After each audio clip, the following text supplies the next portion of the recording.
Ngaku deh, pasti lagi ngehayal pindah ke desa kan? Udah capek sama macet, enek sama bos, terus mikir, kayaknya hidup di kampung itu adem, damai, estetik, slow living katanya. Oke, stop.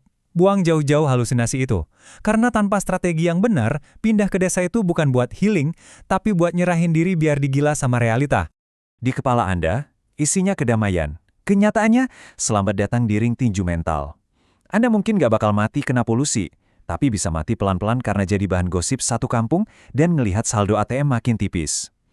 Kalau mental Anda masih mental anak kota yang butuh privasi tapi dompet pas-pasan, siap-siap aja, desa bakal ngunyah Anda hidup-hidup.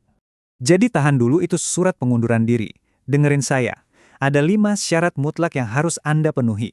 Gagal satu aja, ya udah mending telan lagi mimpi Anda dan balik lagi jadi budak korporat. Kita mulai hitung mundur. Kita mulai dari yang paling dasar. Nomor 5, anggap aja ini fondasinya, pilar yang bisa bikin mimpi Anda berdiri kokoh atau malah ambruk seketika. Yap, ini soal duit. Aturan nomor 5, wajib punya pipa uang dari kota. Lupain itu mimpi buat ngelamar kerja kantoran di desa, itu cuma mitos. Pekerjaan formal di sana itu langka, dan sekalinya ada, gajinya cuma cukup buat beli bensin sama pulsa. Nah, ini jebakannya.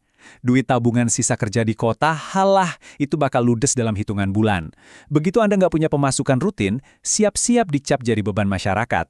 Dan yang lebih parah lagi, kalau Anda kelihatannya santai tapi kok kayak punya duit, ya udah, fix Anda bakal dituduh punya pesugihan.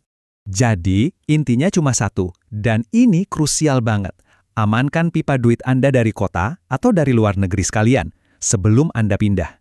Badan boleh santai di kampung, tapi rekening harus segemuk orang kota. Nah, itu baru cara main yang pinter. Oke, selanjutnya, kita borong aja sekaligus, aturan nomor 4 dan 3.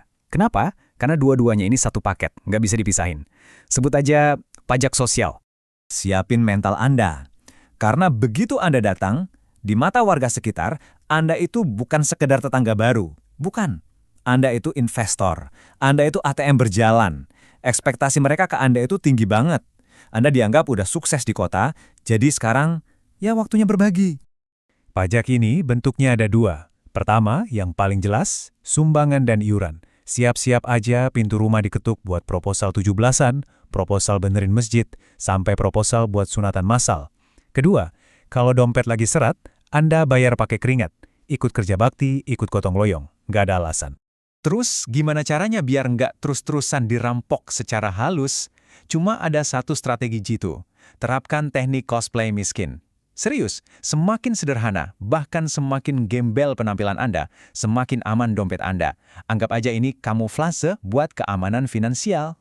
Oke, lanjut ke aturan nomor 2. Kalau tadi yang diserang itu dompet Anda, sekarang giliran benteng pertahanan pribadi Anda. Ucapkan selamat tinggal pada satu hal yang sangat Anda junjung tinggi di kota.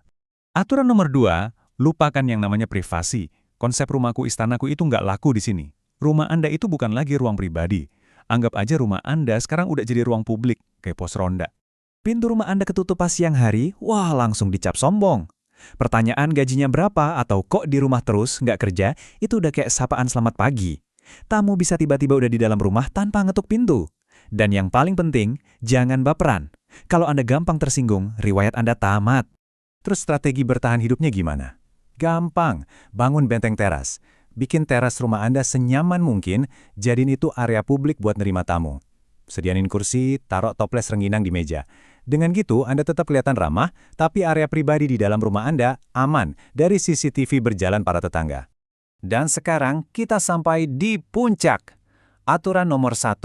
Ini yang paling mutlak, paling krusial, dan ini semua tentang kepribadian Anda. Ini yang nentuin Anda bakal diterima atau malah dikucilkan seumur hidup. Coba saya tanya, ada satu sifat yang di kota mungkin bikin Anda sukses, bikin Anda kelihatan profesional, tapi di desa, sifat itu bisa jadi dosa yang mematikan. Kira-kira sifat apa itu? Aturan nomor 1, kaum introvert dilarang masuk. Dengerin ini baik-baik. Di desa, diam itu bukan emas. Diam itu adalah kesombongan. Anda nggak keluar rumah selama 2 hari, mereka nggak bakal mikir Anda lagi deep work. Mereka bakal mikir Anda lagi ritual aneh-aneh. Ingat, mata uang yang paling mahal dan paling laku di desa itu bukan rupiah, tapi basa-basi.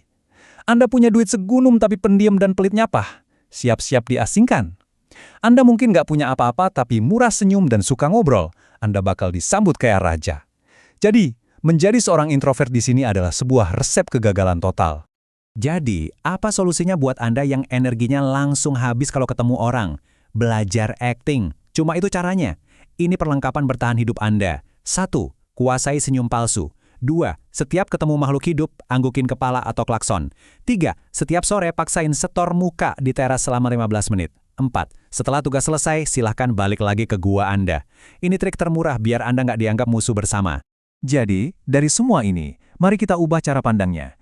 Anda pindah ke desa itu bukan buat healing, bukan buat lari dari masalah. Itu pola pikir yang salah, pola pikir pecundang. Anda pindah ke desa untuk menaklukkan tantangan baru. Anda pindah untuk menang. Ini adalah arena pertarungan, bukan panti jompo. Camkan ini baik-baik. Ini kalimat kuncinya. Kita pindah bukan untuk menyembuhkan luka, tapi untuk memenangkan permainan. Desa itu bisa jadi surga, tapi hanya buat mereka yang cerdas dan mau beradaptasi. Buat yang naif dan penuh halusinasi, ini bakal jadi neraka. Nah, semua aturannya udah saya kasih tahu. Sekarang pertanyaannya saya balikin ke Anda. Setelah tahu medan perangnya kayak gimana, apa Anda benar-benar siap bertarung buat dapatin surga yang Anda impikan itu?